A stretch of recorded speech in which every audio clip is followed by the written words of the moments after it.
الحمد لله رب العالمين والعاقبة للمتقين والصلاة والسلام على خاتم الأنبياء والمرسلين وعلى آله وأصحابه أجمعين. أما بعد، فقد قال الله تبارك وتعالى في القرآن المجيد والفرقان الحميد: الذين يأكلون الربا لا يقومون إلا كما يقوم الذي يتخبطه الشيطان من المس، ذلك بأنهم قالوا إنما البيع مثل الربا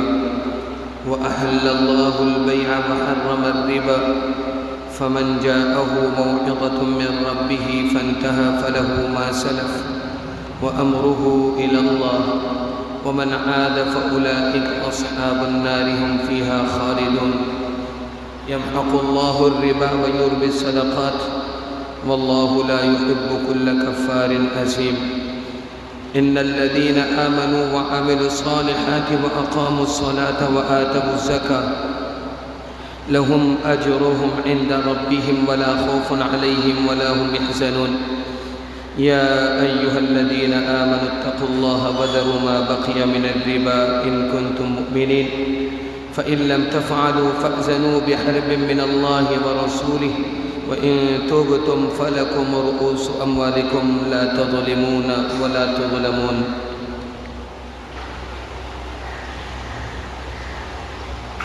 وعن أبي هريرة رضي الله تعالى عنه عن النبي صلى الله عليه وسلم قال: ليأتين على الناس زمان لا يبقى أحد إلا آكل الربا، فإن لم يأكله أصابه من بخاره، وفي رواية من غباره. وعن أبي هريرة رضي الله تعالى عنه قال: قال رسول الله صلى الله عليه وسلم: الربا 70 جزءا أيسرها أن ينكح الرجل أمه. وعن ابن مسعود رضي الله تعالى عنه قال: قال رسول الله صلى الله عليه وسلم: إن الربا وإن كثر فإن عاقبته تصير إلى قل،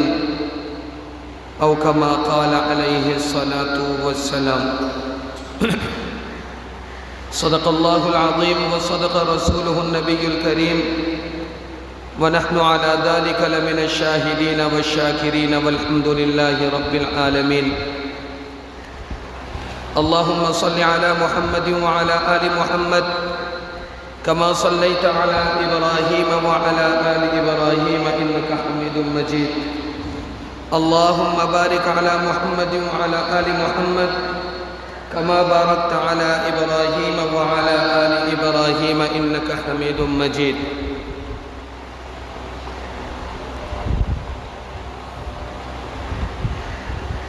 میرے انتہائی واجب الاحترام قابل صد تکریم حضرات بزرگان دین اور سامعین گرامی،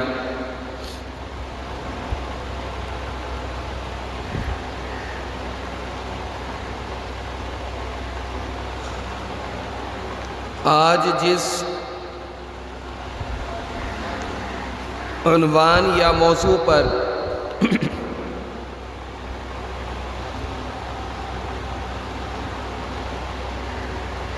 آپ حضرات کے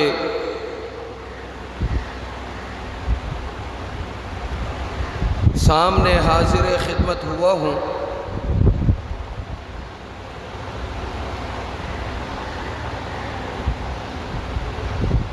یہ وہ اہم ترین اور خاص عنوان ہے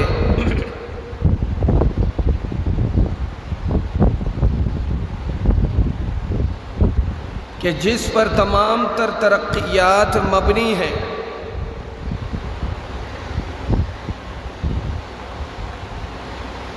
معاشی ترقیوں کا دار و مدار بھی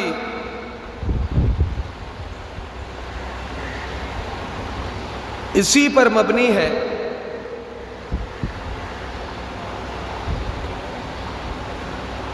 اور معاشی تنزلی کا دار و مدار بھی اسی پر ہے۔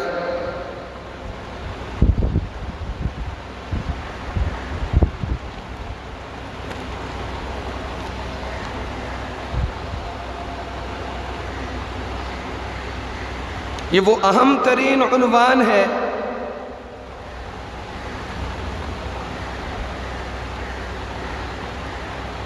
کہ جس کو قرآن حمید فرقان مجید میں اللہ پاک نے دو ٹوک اور واضح عنوان کے ساتھ ذکر فرمایا۔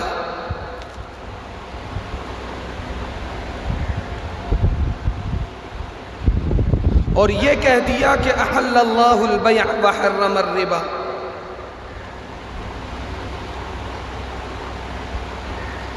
کہ اللہ پاک نے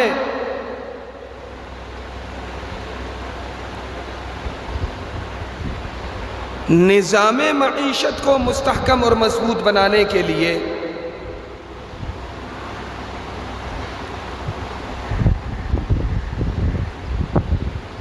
تجارت کی اجازت دی۔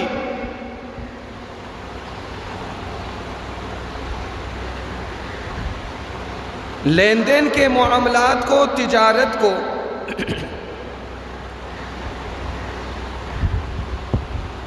خرید و فروخت کو شریعت نے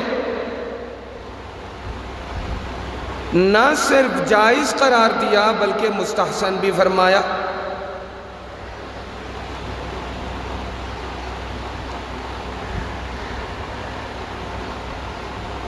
تبھی ہم اگر اسلامی تاریخ پر نظر رکھیں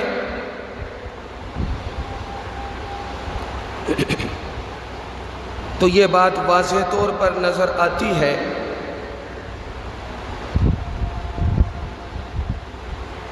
کہ حضرات انبیاء علیہم السلام بھی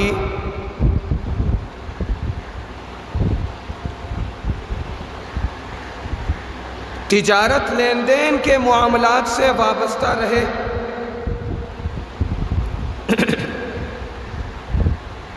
اور حضرات صحابہ کرام رضوان اللہ علیہم اجمعین بھی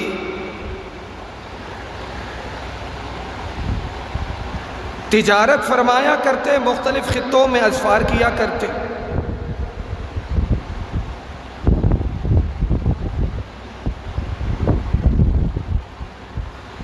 مختلف حصوں میں اسفار کر کے تجارت کرنے کا جو مقصد ہے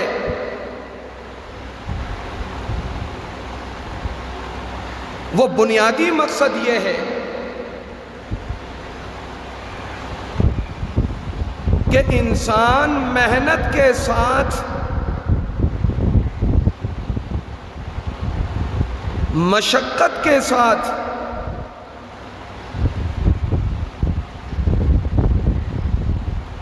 کسب معاش کے راستوں کو اپنے لیے ہموار کرے۔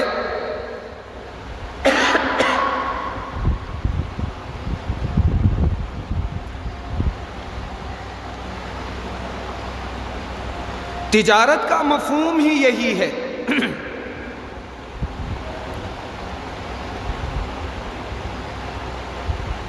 کہ انسان وقت لگائے، جان لگائے، مال لگائے،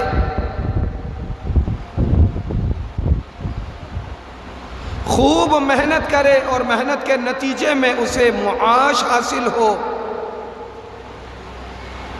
ذرائع آمدن حاصل ہو اور حلال طریقے سے حاصل ہو۔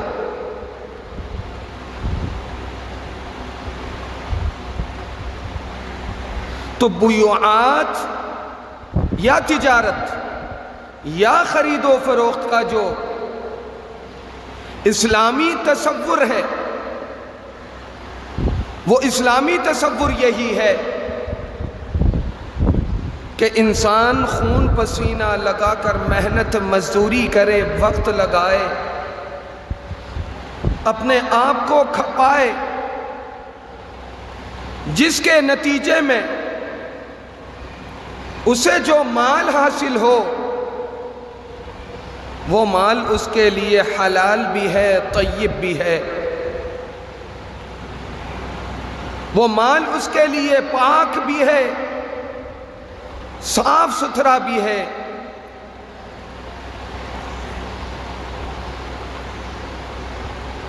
اور کسب معاش کا وہ طریقہ کہ جس کو شریعت نے ناجائز اور حرام قرار دیا ہو، اگرچہ اس میں محنت لگتی ہو، اگرچہ اس میں وقت لگتا ہو، اگرچہ جافشانی کے ساتھ وہ مال حاصل کیا جاتا ہو، لیکن جس کسب معاش کے طریقے کو، راستے کو شریعت نے ناجائز قرار دیا، ان تمام راستوں سے حاصل ہونے والا مال نہ حلال ہو سکتا ہے نہ پاک ہو سکتا ہے۔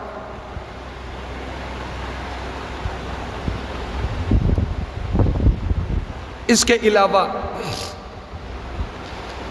مال حاصل کرنے کا ایک اور آسان ذریعہ بھی ہے، طریقہ بھی ہے۔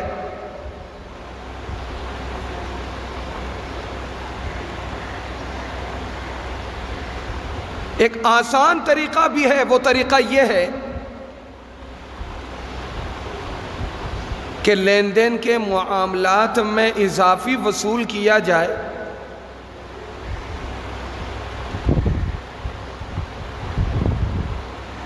اور یہ اضافی جو وصول کیا جا رہا ہے بیٹھے بٹھائے بغیر کسی محنت کے اور بغیر کسی عوض کے ہو۔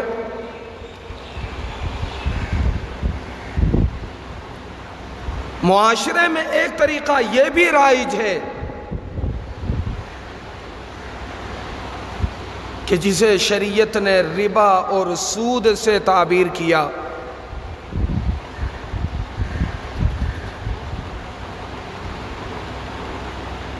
یہی وہ ربا اور سود ہے کہ جو انسان بغیر کسی مشقت کے، محنت کے،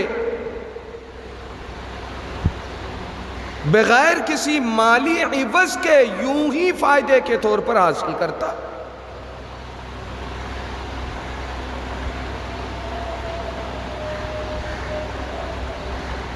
اس کو قرآن مجید نے احل اللہ البیع وحرم الربا کے ذریعے سے ممنوع قرار دیا۔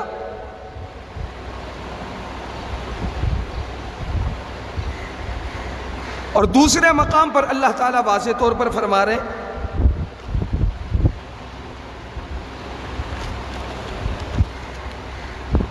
یا ایہا الذین آمنوا لا تأکلوا الربا اضعافا مضاعفا، کہ سود، ربا جو بڑھا چڑھا کر لوگ کھاتے ہیں، اے ایمان والو تم بڑھا چڑھا کر اضافی نہ کھانا، یہ ازروع شریعت ناجائز اور حرام ہے۔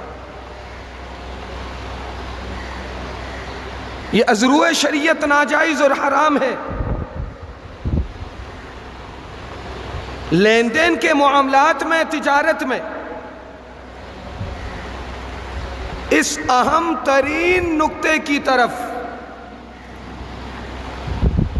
توجہ نہ دینے کی وجہ سے اچھے خاصے سمجھدار نمازی دیندار لوگ بھی لین دین کے معاملات میں اس اضافی وصولی کے مرتکب ہو کر سودخور بنتے ہیں۔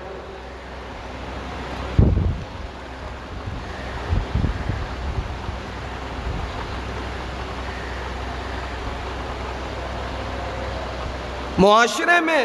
درجنوں لوگ ایسے موجود ہیں کہ جنہوں نے آسان نفع کھانے کا طریقہ کچھ یوں اپنایا ہوا ہے کہ کسی کو مالی قرضہ دیا جاتا ہے، مالی قرضہ دیا جاتا ہے اور وہ قرضہ بھی ایک ساتھ مکمل وصول کیا جاتا ہے، اور ہر مہینے کچھ رقم کی بندی خاص کر دیتے ہیں کہ ہر مہینے تم نے اتنی رقم بھی ادا کرنی ہے، اور جو قرض دیا گیا ہے، جو رقم قرض کے طور پر دی گئی ہے، وہ بھی متعین طور پر موجود ہے۔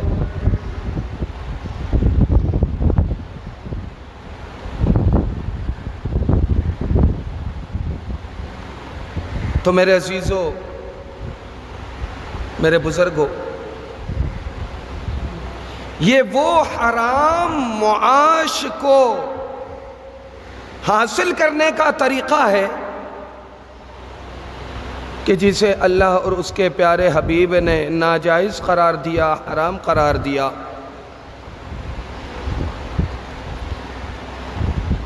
اب سمجھنا یہ ہے کہ سود، شریعت کی اصطلاح میں سود کسے کہا جاتا ہے؟ سود یہ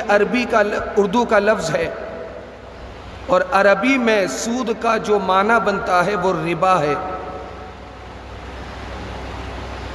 حضرات مفسرین نے اور محدثین نے، علماء کرام نے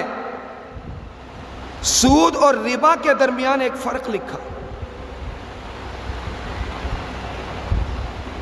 عموماً معاشرے میں ہم یہ سمجھتے ہیں کہ ربا بھی سود ہے، سود بھی ربا ہے۔ ایسا نہیں، بلکہ ربا کے مفہوم میں عموم ہے، اس کے مفہوم میں وسعت ہے۔ ہر وہ معاملہ جو بلا عوض زیادتی کا حامل ہو، یا ہر وہ شخص جو کسی بھی لین دین کے معاملے میں بغیر کسی عوض کے زیادتی کا مرتکب ہو، وہ سود کے زمرے میں آتا ہے، وہ ربا کے زمرے میں آتا ہے۔ لیکن سود جو ہے وہ ربا کی قسموں میں سے ایک خاص قسم ہے۔ ربا کی قسموں میں سے ایک خاص قسم ہے۔ یہ وہ خاص قسم ہے کہ جس کے ذریعے سے مالی معاملات کیے جاتے ہیں، یعنی کسی کو قرض دے کر پیسے قرضوں میں دیے جائیں اور وصولی میں زیادتی کی جائے، کسی کو قرض دے کر اضافہ وصول کیا جائے، زیادتی کی جائے، بڑھا کر لیا جائے، تو یہ ربا کی قسموں میں سے ایک خاص قسم سود ہے، جسے اردو میں ہم سود کہتے ہیں، ورنہ اردو کے عام بول چال میں ربا کی تمام قسموں کو سود کہہ دیا جاتا ہے۔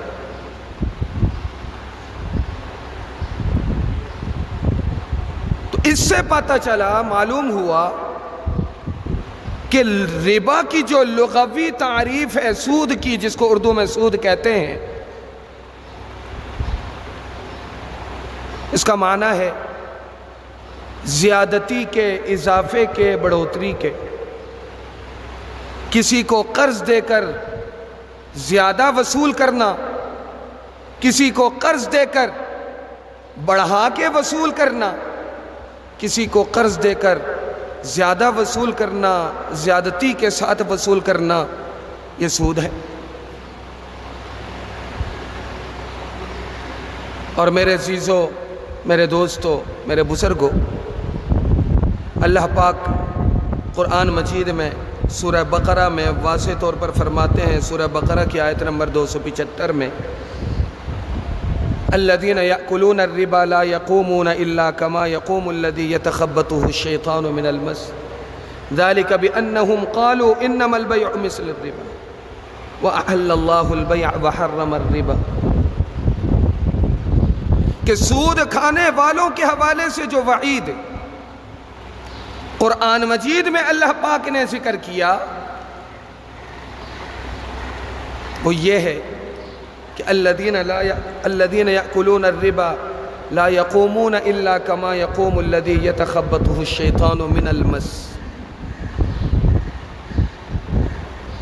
کہ سود کھانے والے لوگ قیامت کے روز ایسے حواس باختہ اٹھائے جائیں گے کہ جیسے شیاطین جنات کے لپیٹ میں آیا ہوا شخص حواس باختہ ہو جاتا ہے، اپنے اوپر اس کا قابو نہیں رہتا،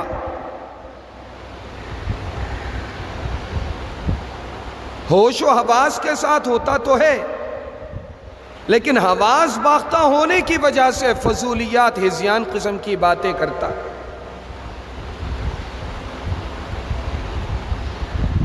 تو اللہ پاک فرما رہے ہیں کہ الذین یأکلون الربا لا یقومون الا کما یقوم الذی یتخبطہ الشیطان من المس، کہ سود کھانے والے قیامت کے روز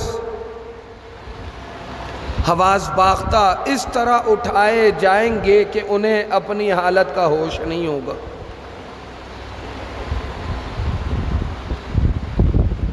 اور جب ذالک بأنہم قالوا انما البیع مثل الربا، اور جب انہیں یہ وعیدیں سنائی جاتی کہ سود کھانے والے شخص قیامت کے روز حواس باختہ حالت میں اٹھائے جائیں گے، اللہ کے حضور پیش کیے جائیں گے، تو یہ پلٹ کر کہہ دیا کرتے انما البیع مثل الربا،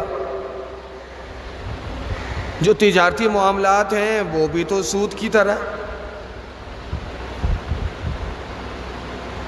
یعنی جو سود کھانے والے لوگ اس زمانے میں اور اس زمانے میں اگر انہیں سود کی حرمت کے حوالے سے آگاہ کیا جائے یا سود خوری کی جو وعیدیں ہیں اس حوالے سے ان کو آگاہ کیا جائے تو وہ پلٹ کر یہ کہہ دیا کرتے ہیں کہ تجارتی منافع تو ہے، وہ بھی تو زیادتی ہے، وہ بھی تو اضافہ ہے، وہ بھی سود ہے۔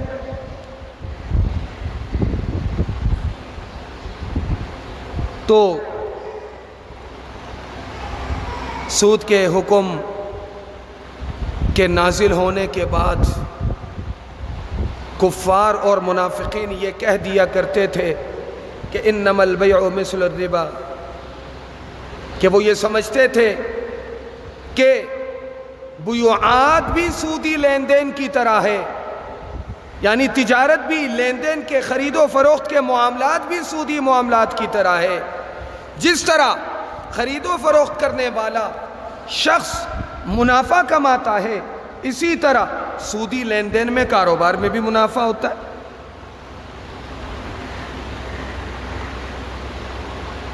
یہ بات شروع میں واضح کر چکا کہ سودی لین دین میں اور تجارتی منافع میں آسمان زمین کا فرق ہے۔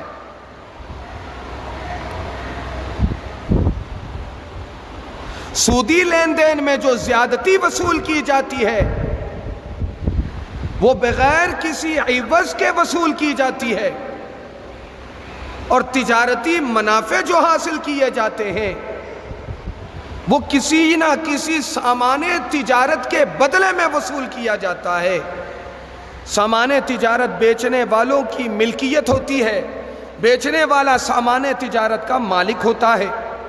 اب وہ اپنے سامان تجارت کی کوئی بھی قیمت متعین کر دے، اب خریدار کی مرضی ہے کہ اس قیمت میں وہ خریدنا چاہے تو خرید لے یا چھوڑ دے۔ اب خریدار کی مرضی ہے کہ وہ خریدار چاہے تو خرید لے یا چھوڑ دے۔ اگر کوئی شخص اپنی ذاتی ملکیت کی چیز جو اس نے 1000 روپے میں خریدی ہو 500 منافع کے ساتھ 1500 روپے میں فروخت کرتا ہے تو وہ اپنی ملکیت کی ذاتی چیز فروخت کر رہا ہے، اور سامنے والا شخص اس پر وضاحت کر رہا ہے کہ میری چیز ہے، میں 1500 میں تمہیں فروخت کر رہا ہوں، اب تمہاری مرضی ہے لینا ہے یا نہیں۔ تو گویا کہ بیچنے والے نے اپنی ملکیت کی چیز جو ہے وہ اس کی قیمت کیا طے کی؟ 1500 روپے۔ تو اب جب خریدار اسے 1500 روپے ادا کرے گا تو 500 جو اضافی اس نے نفع کے طور پر کمایا ہے یہ سود کے زمرے میں نہیں آئے گا، یہ بلا عوض نہیں ہے۔ کیوں؟ اس وجہ سے کہ 1500 کل قیمت خریدی ہوئی چیز کی جو مالیت ہے وہ قرار پر،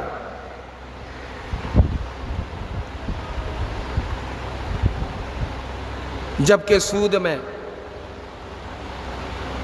اضافی جو رقم وصول کی جاتی ہے اس کا کوئی بدلہ نہیں ہوتا، اس کا کوئی بدلہ نہیں ہوتا۔ اب مثال کے طور پر کسی کو آپ قرض دے دیں اور قرض دے کر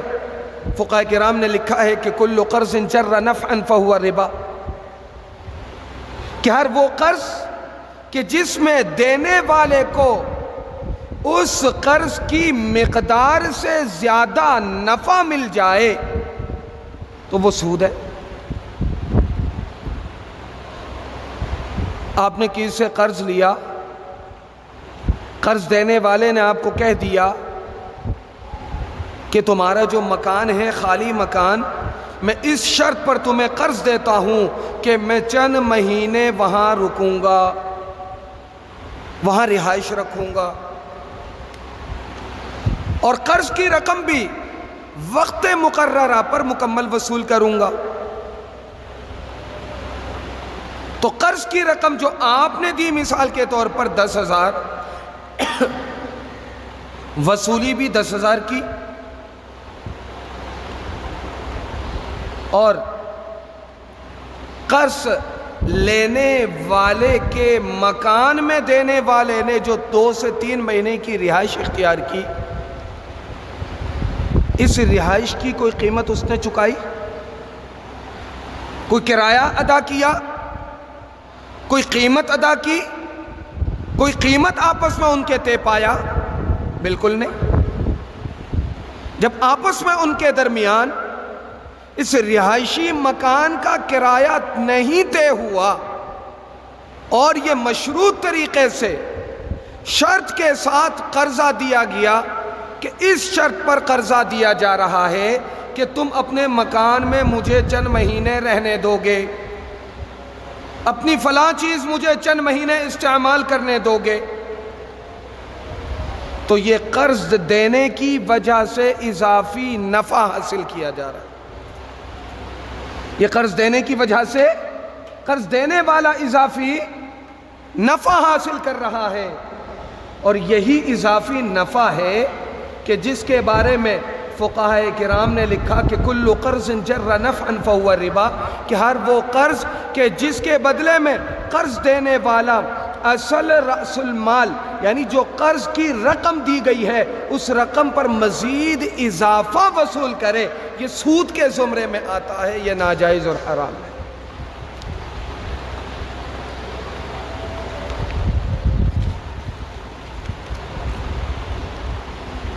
حضرت ابی بردہ رضی اللہ تعالی عنہ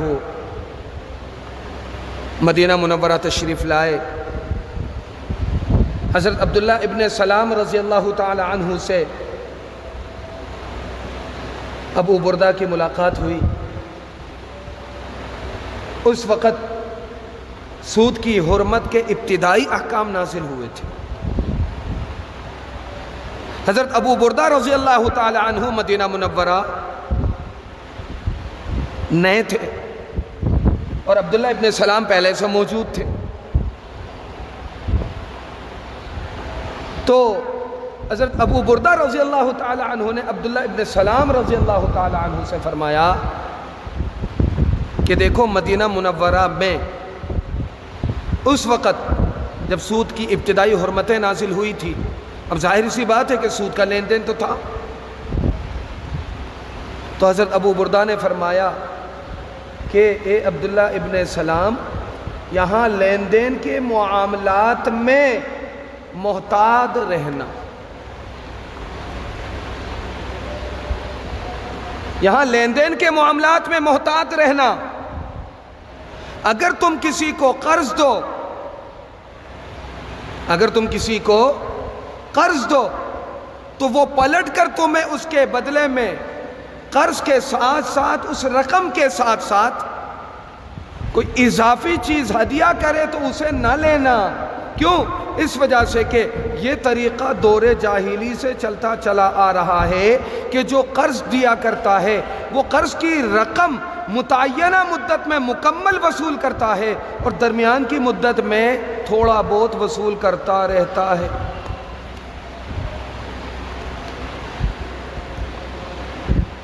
اسی طرح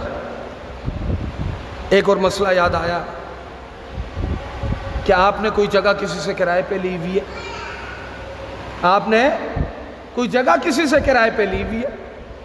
اب آپ کی مجبوری ہے کاروبار کرنا، اور کرایہ بھی آپس میں طے ہے کہ مہینے میں آپ نے 20,000 پے کرنے ہیں، 10,000 پے کرنے ہیں، طے ہے۔ جب کرایہ طے ہے تو کرائے سے اضافی رقم ادا کرنا کرایہ دار پر لازم اور ضروری نہیں ہے۔ اب طے شدہ رقم جو آپ کے ساتھ طے پایا ہے وہ 10,000 یا 20,000 ہے۔ اب جگہ کا مالک یا مالک مکان آپ کے پاس آتا ہے، مختلف طریقوں سے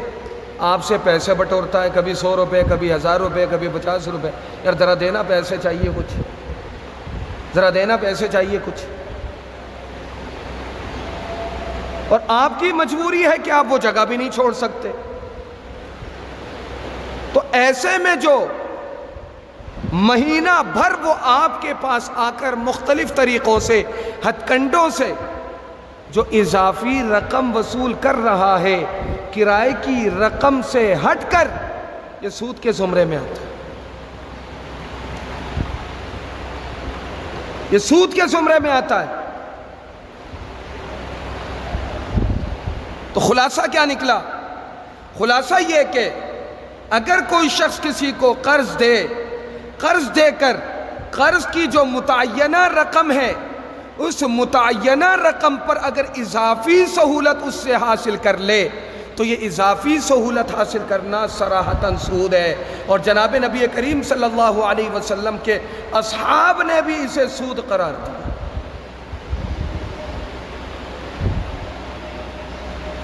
حضرت امام اعظم ابو حنیفہ رحمۃ اللہ علیہ فقہ حنفی کے سرخیل، آپ جو ہے وہ امام اعظم ابو حنیفہ رحمۃ اللہ علیہ کا جو تقوی پرہیزگاری للہیت تھی اس کی نظیر ملنا مشکل۔ امام اعظم ابو حنیفہ رحمۃ اللہ علیہ فرماتے ہیں کہ مقروض کے گھر کے آنگن میں لگے درخت کے سائے میں قرض دینے والا بھی اگر بیٹھ جائے تو یہ بھی سود ہے۔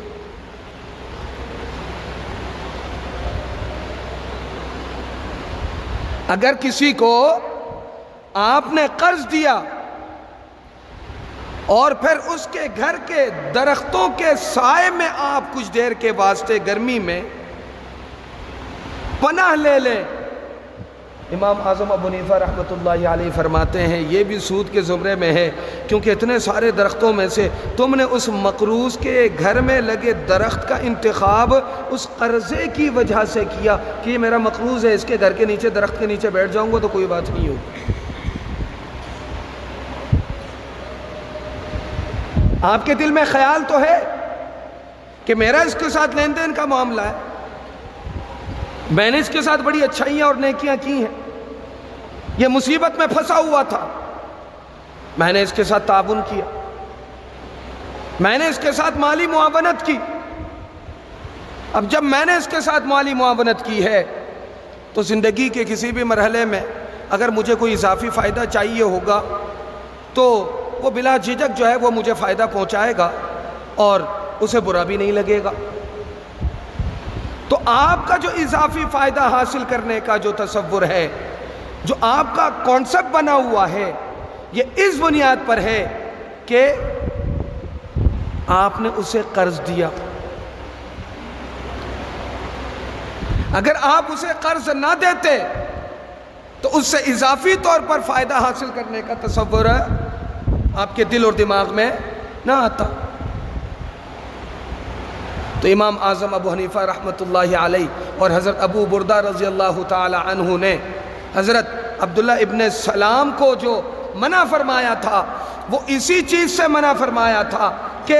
اگر کسی کو قرض دو تو وہ اضافی اگر آپ کو کوئی سہولت دے، نفع دے، تو پھر آپ نے اس اضافی سہولت اور نفع سے فائدہ نہیں حاصل کرنا، اس اضافی نفع سے فائدہ حاصل نہیں کرنا، کیونکہ جو اضافی نفع آپ کو پہنچے گا یہ صراحتاً سود ہے۔ تو میرے عزیزو، اللہ پاک قرآن مجید میں سورہ بقرہ کی آیت نمبر 275 میں فرما رہے ہیں الذین یأکلون الربا لا یقومون الا کما یقوم الذی یتخبطہ الشیطان من المس۔ یہ جو عوام میں مشہور ہے نا کہ شیاطین کے لپیٹے میں آ گئے، اب جو شخص شیاطین کے لپیٹے میں آتا ہے تو وہ حواس باختہ ہو جاتا ہے، اسے اچھے برے کی تمیز نہیں رہتی، اس میں غشی تو نہیں طاری ہوتا، وہ بے ہوش تو نہیں ہوتا، مدہوش تو نہیں ہوتا، لیکن حواس باختہ ہو کر اول فول ضرور بولتا ہے۔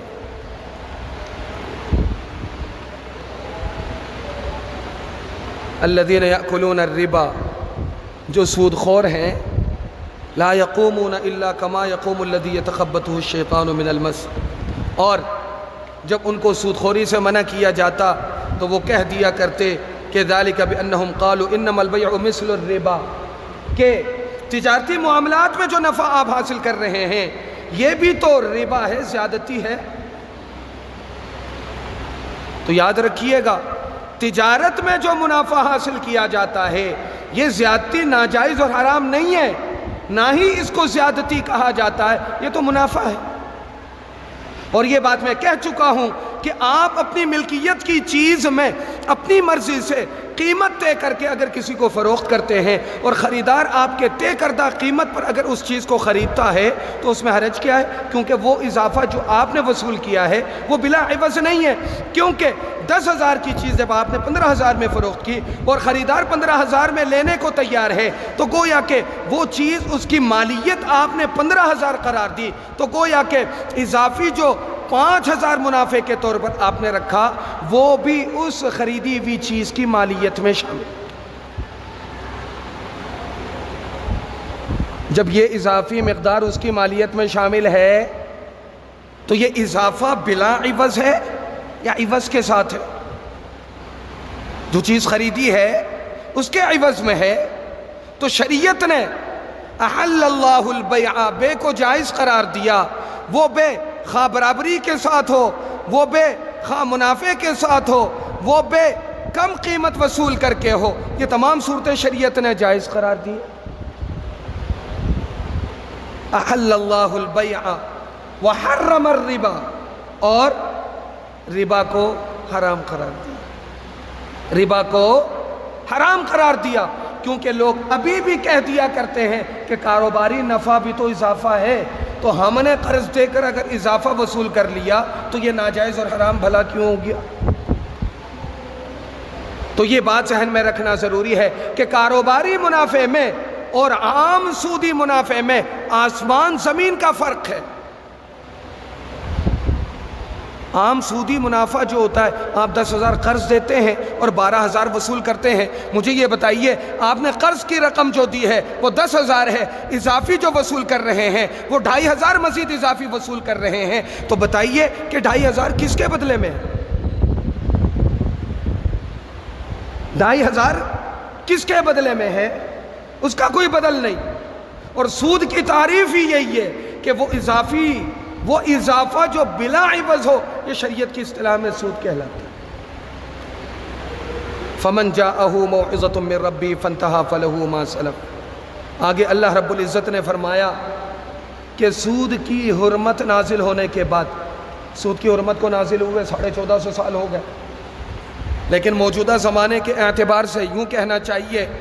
فَمَنْ جَاءَهُ مَوْعِظَةٌ مِّن رَبِّهِ کہ جس شخص کو سود کی حرمت کا پتہ چل گیا، سودی معاملات کے حرمت کا پتہ چل گیا، سود کے حرام ہونے کا پتہ چل گیا، مَوْعِظَةٌ مِّن رَبِّهِ، اور اس نے نصیحت پکڑ لی، فَانْتَهَا، اور وہ اپنے آپ کو روک لیتا ہے، فَلَهُ مَا سَلَفَ، تو اس نے جو کچھ کیا وہ اللہ کے نزدیک جو ہے وہ اس کے لیے معاف ہے۔ یہ ابتدائی زمانے کی بات ہے، ابھی کی نہیں۔ کہیں ایسا نہ ہو کہ آپ یہ سمجھیں کہ ابھی جتنے لوگوں نے، جس کسی نے بھی سود کھایا ہے، وہ جتنا بھی کھایا ہے، یا اللہ معاف کر دینا، تو بڑا غفور ہے، ایسا نہیں ہوتا۔ جس سے سود وصول کیا گیا ہے، جس سے اضافی رقم وصول کی گئی ہے، جو اس کے ساتھ ظلم کیا گیا ہے، ضروری ہے، لازم ہے کہ اگر آپ کو مظلوم کا پتہ ہو تو جا کر آپ اسے ادا کر دیں تاکہ ظالم ہونے سے آپ نکل جائیں۔ فَمَنْ جَاءَهُ مَوْعِظَةٌ مِّن رَبِّهِ فَانْتَهَا، کہ اللہ رب العزت کے حرمت کے نازل ہونے کے بعد، یا اللہ رب العزت کی طرف سے نازل کردہ جو حرمت کا حکم ہے اس کے معلوم ہونے کے بعد اگر کسی نے نصیحت پکڑ لی اور آخرت کی فکر اسے دامنگیر ہو گئی اور وہ راہ راست پر آ گیا، فَلَهُ مَا سَلَفَ، تو اس کے لیے لازم ہے موجودہ زمانے کے اعتبار سے کہ اگر مالکان کا پتہ ہے تو انہیں جا کر جس سے وصول کیا انہیں جا کر وہ پیسے لوٹا دے، اور اگر مالکان کا پتہ نہیں ہے تو پھر نیت بغیر ثواب کی نیت کے وہ رقم جو ہے وہ کیا کر دے، غریبوں کو صدقہ کر دے، وہ رقم غریبوں کو صدقہ کر دے۔ وَأَمْرُهُ إِلَى اللَّهِ، آگے اللہ رب العزت نے فرمایا وَأَمْرُهُ إِلَى اللَّهِ، اگر کوئی نصیحت پکڑ لیتا ہے سود کی حرمت کو جانتے ہوئے، سود کے وبال کو جانتے ہوئے اور اس کی نحوست کو جانتے ہوئے، اگر کوئی شخص کیا کر لیتا ہے، تائب ہو جاتا ہے، نصیحت پکڑ لیتا ہے اور اللہ کے حضور وہ سچی توبہ کر لیتا ہے یا پھر دکھلاوے کے لیے کرتا ہے، اندرونی طور پر اپنا کاروبار جاری رکھے ہوئے، وہ امرہ الی اللہ، اس کا معاملہ اللہ تعالیٰ اس کے معاملے سے باخبر۔ وَمَنْ عَادَ فَأُولَئِكَ أَصْحَابُ النَّارِ هُمْ فِيهَا خَالِدُونَ۔ ان تمام تر وضاحتی بیانات، ان تمام تر وضاحتوں کے باوجود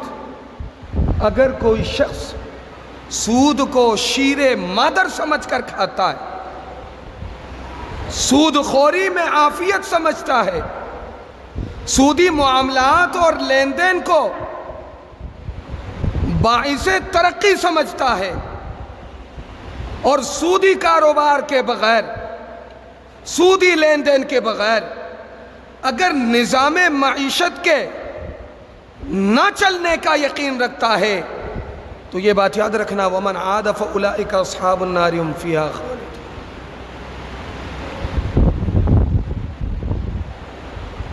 پچھلے 75 سالوں میں اس سودی نظام کی حرمت پر کوئی صراحتاً آج تک کسی ادارے کی طرف سے کوئی حکم نہیں آیا۔ آج سے کچھ دن پہلے شرعی عدالت نے جب سود کی حرمت پر متفقہ حکم صادر کیا، جاری کیا، علماء کرام کی مستقل جماعت اور علماء کرام کی سربراہی میں جب یہ فیصلہ ہوتا ہے کہ سود حرام ہے، سودی کاروبار سے لین دین سے اجتناب کرنا چاہیے، تو پھر کچھ ناعاقبت اندیش لوگ کھڑے ہو کر اس عدالتی رٹ کو چیلنج کرتے ہوئے کسی اور عدالت کا دروازہ کھٹکھٹاتے ہیں، کہتے ہیں کہ نہیں، سودی نظام کے بغیر ملک کی معیشت کا ستیہ ناش ہو۔ میرے عزیزوں، میرے دوستوں، میرے بزرگوں، امت کے عام لوگوں کی باتوں میں، ان کے سوچ اور نظریات میں جھول کا ہونا ممکن، لیکن جناب نبی کریم صلی اللہ علیہ وسلم کے ارشادات اور فرمودات میں کسی قسم کا جھول کا ہونا دور کی بات ہے۔ اگر کوئی جناب نبی کریم صلی اللہ علیہ وسلم کے احکامات میں جھول کا تصور بھی رکھتا ہے تو وہ بھی دائرہ اسلام سے خارج ہے۔ جناب نبی کریم صلی اللہ علیہ وسلم واضح طور پر فرماتے ہیں کہ جن اقوام میں سود خوری کی عادت ہو، اللہ رب العزت مہنگائی کا وبال ان پر مسلط کر دیتا ہے۔ اللہ رب العزت مہنگائی کا وبال ان پر مسلط کر دیتا ہے۔ آج ہم پر جو یہ عذاب مسلط ہے، حکمرانوں کو برا بلا کہنے سے کوئی فائدہ نہیں، مقتدر شخصیات کو برا بلا کہنے کا کوئی فائدہ نہیں۔ عمالکم اعمالکم، یہ جو عہدیداران بیٹھے ہیں یہ ہمارے اعمال کا نتیجہ ہے۔ نظام مملکت میں جو بگاڑ ہے یہ میری بدعمالی کا نتیجہ ہے۔ میری بدعمالیوں کی وجہ سے، اس کی نحوست کی وجہ سے مملکت کا نظام تتر بتر ہے، ریاست کا نظام تتر بتر ہے، امن و سکون برباد ہے، معیشت کا نظام برباد ہے، معاش میں تنگی ہے، روزگار میں تنگی ہے، حالات ابتری کی طرف ہے۔ یہ صرف اور صرف میرے اور آپ کی بدعمالی کا نتیجہ۔ کیوں؟ ایک صاحب میرے پاس آئے، اسی مسجد کی بات کر رہا ہوں، 3 سے 4 دن پہلے ایک صاحب میرے پاس آئے اور آ کر کہنے لگے کہ مفتی صاحب ایک مسئلہ پوچھنا ہے۔ مسئلہ یہ ہے، ایک صاحب ہیں ہمارے جاننے والے، انہیں پنشن کی کچھ رقم ملی ہوئی ہے، اور وہ رقم انہوں نے کیا کی، لوگوں کو جو ہے وہ قرض کے طور پر وہ رقم دے دی، اور ہر مہینے قرض کی رقم طے ہے کہ جتنی دی ہے رقم اتنی ہی وصول ہوگی، لیکن ہر مہینے اس قرض کی رقم پر جو ہے وہ نفع حاصل کیا جاتا ہے، اور اپنا گزر بسر قرض کی رقم پر جو اضافی سود، نفع، ربا حاصل کیا جاتا ہے، اپنا گزر بسر اس کے ساتھ کرتا۔ تو آپ بتائیے کہ میرا اس کے یہاں کھانا پینا یا اس کے یہاں دعوت کھانا یا اس سے لین دین کا معاملہ کرنا جائز ہے یا ناجائز؟ تو آپ بتائیے، انصاف سے بتائیے کہ جس کی کل آمدن حرام پر مبنی ہو، جس کی کل آمدن حرام پر مبنی ہو، اس کی دعوت کھانا جائز نہیں، اس کے ساتھ لین دین کا معاملہ کرنا جائز نہیں، اس کے ساتھ خرید و فروخت کا معاملہ کرنا جائز نہیں۔ میرے عزیزوں، میرے دوستوں، میرے بزرگوں، بات اگر صرف اتنی ہوتی تو شاید بس کر دیتے۔ شب معراج میں جناب نبی کریم صلی اللہ علیہ وسلم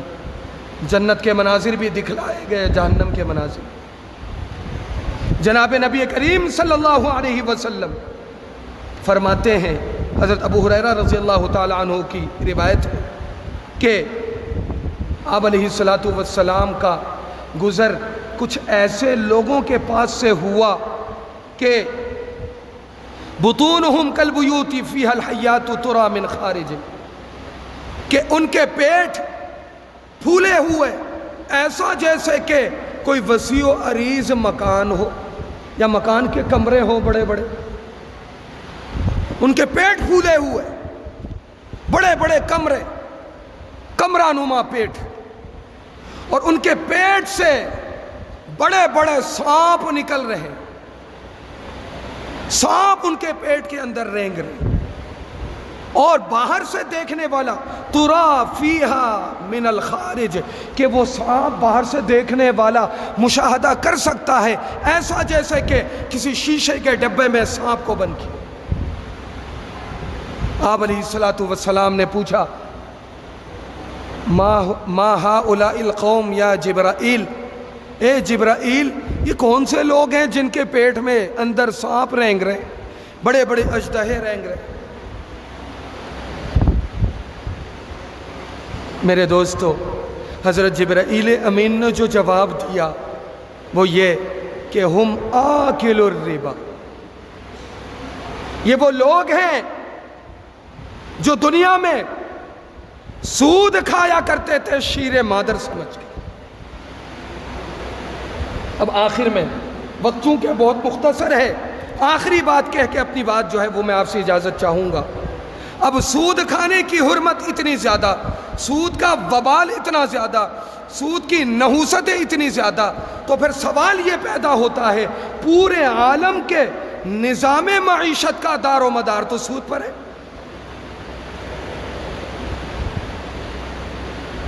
ہم تمام اسلامی ممالک ترقی پذیر ہیں، یعنی ترقی کے راستے پر ہیں، ابھی تک ترقی ہم نے نہیں حاصل کی، اور مغربی ممالک جتنے بھی ہیں کہ جن کا سارا کا سارا نظام سود پر مبنی ہے وہ ہم سے زیادہ ترقی یافتہ ہیں، ہم سے زیادہ ترقی یافتہ ہیں۔ آج مجھے اور آپ کو اور میرے حکمران کو قرضہ چاہیے ہوتا ہے تو ان کے پاس جا کر ہمیں کیا کرنا ہوتا ہے؟ دونوں ہاتھ جو ہے وہ باندھ کر آقا کے سامنے کھڑے ہو کر ہم نے سودی قرضہ لینا ہوتا ہے، پھر جس سود کے بدلے میں پھر قوم کو رہن رکھوا دیا جاتا ہے۔ آپ کیا سمجھتی ہیں کہ میں اور آپ آزاد ہیں؟ شکر کریں اللہ کا کہ وہ دن نہیں آیا کہ جس دن میں یہ کہا جائے کہ تم سود کی ادائیگی نہیں کر سکتے ہو تو اپنی ساری قوم بیگار میں ہمارے پاس رکھوا دو۔ شکر کرو کہ وہ دن نہیں۔ جو یہ خوشحالی نظر آتی ہے، یہ جو بہترین آسائش کے آلات نظر آتے ہیں، تو یہ بات یاد رکھیے گا، آسائش کے ساز و سامان کا ہونا اپنی جگہ، سامان راحت کا ہونا اپنی جگہ، لیکن راحت الگ چیز ہے، راحت انہیں نصیب نہیں ہے، راحت انہیں نصیب نہیں ہے۔ لیکن مسلمانوں کو اللہ رب العزت نے چونکہ نظام معیشت وہ دی ہے کہ جو ریاست مدینہ میں نظام معیشت، بلا سود نظام معیشت، تو سامان راحت میرے پاس آپ کے پاس نہیں، لیکن اس کے باوجود ہم راحت کے ساتھ سو رہے ہیں، ہم راحت کے ساتھ سو رہے ہیں۔ جن کے پاس سامان راحت ہے، جو ترقی یافتہ ممالک ہیں، مغربی ممالک ہیں، ہم سے زیادہ مالدار، ہم سے زیادہ پیسے والے، لیکن میرے عزیزوں، میرے دوستوں، میرے بزرگوں، ان کے حالات جا کر دیکھیے۔ شراب کی بڑی بڑی بوتلیں پیے بغیر انہیں نیند نہیں آتی، نیند کی گولیاں کھائے بغیر انہیں سکون نہیں آتا، سکون کی تلاش میں نائٹ کلبوں کا رخ کرتے ہیں، سکون کی تلاش میں سمندروں کے جو ہے وہ ساحلوں کا رخ کیا کرتے ہیں، سکون کی تلاش میں جو ہے بے رہ رویوں میں مبتلا لڑکے لڑکیوں کے ساتھ دوستیاں کرتے ہیں، لڑکیاں لڑکوں کے ساتھ دوستیاں کرتے ہیں، بے رہ روی میں اپنا وقت بتاتے ہیں۔ سکون کہیں نہیں، راحت کہیں نہیں، سامان موجود ہے، راحت نہیں ہے، تو ایسے سامان کا کیا فائدہ؟ راحت تو وہ راحت ہے جو آپ کو نصیب ہے، جو مجھے نصیب ہے۔ سامان نہیں، نہ ہو کوئی بات نہیں، راحت تو مجھے اور آپ کو نصیب ہے۔ سکون سے اللہم بسمک اموت و احیا پڑھ کے سو جاتے ہیں، ساری رات سکون کی نیند سوتے ہیں۔ اس کے بعد جب صبح اٹھتے ہیں، الحمدللہ الذی احیانا بعد ما اماتنا والیہ النشور، انگڑائی لیتے ہیں، وضو کرتے ہیں، اللہ کی کبریائی بیان کرنے کے لیے مسجد کا رخ کرتے ہیں، اس کے بعد مزدوری کے لیے نکل کھڑے ہوتے ہیں۔ کوئی پریشانی نہیں، کوئی اداسی نہیں، اتنا جمع کر لیا پریشانی ہی پریشانی ہے۔ آج جو لوگ نظام سود میں عافیت اور ترقی سمجھتے ہیں، جا کے دیکھیے وہ اتنی ساری گولیاں کھانے کے بعد راتوں کو سویا کرتے ہیں، اور راحت کی نیند فٹ پاتھوں میں سونے والے فقیروں سے جا کر پوچھتے ہیں کہ ذرا بتاؤ کہ یہ راحت کی نیند کس قیمت پر ملتی ہے، کہاں ملتی ہے، کتنے میں ملتی ہے، تاکہ ہمیں بھی وصول ہو۔ یہ بات یاد رکھنا کہ اللہ کی نافرمانی میں راحت تمہیں مل سکے، دنیاوی ترقی مل سکے، اخروی ترقی مل سکے، ایسا ہرگز ممکن نہیں۔ کیوں؟ اس وجہ سے کہ اللہ نے اور اس کے پیارے حبیب نے واضح طور پر فرما دیا کہ جو سودی معاملات کرتے ہوں، سود کھاتے ہوں، سودی لین دین کرتے ہوں، یہ تمام کے تمام لوگ جہنمی ہیں، خالدین فیہا، اس میں دائمی طور پر رہیں گے، وہاں سے نکلنا ان کے لیے ممکن نہیں۔ اس وجہ سے میرے عزیزو، میرے دوستو، ہمیں بھی اپنی زندگی کے شب و روز میں غور کرنا چاہیے، کہیں ایسا تو نہیں کہ دو پیسوں کے چکر میں ہم اپنے کل سرمائے کو برباد کر دیں، دو پیسوں کے چکر میں ہم نے اپنی ذات کو، اپنی اولاد کو، اپنی آنے والی نسلوں کو حرام خور بنا کر برباد کر دیں۔ اللہ تعالیٰ ہم سب کو حلال کمانے کی، حلال کھانے کی اور حلال نعمتوں کی قدر کرتے ہوئے حرام سے اپنے آپ کو بچانے کی، اپنی آنے والی نسلوں کو بچانے کی توفیق عطا فرمائے۔ وآخر دعوانا ان الحمدللہ رب العالمین۔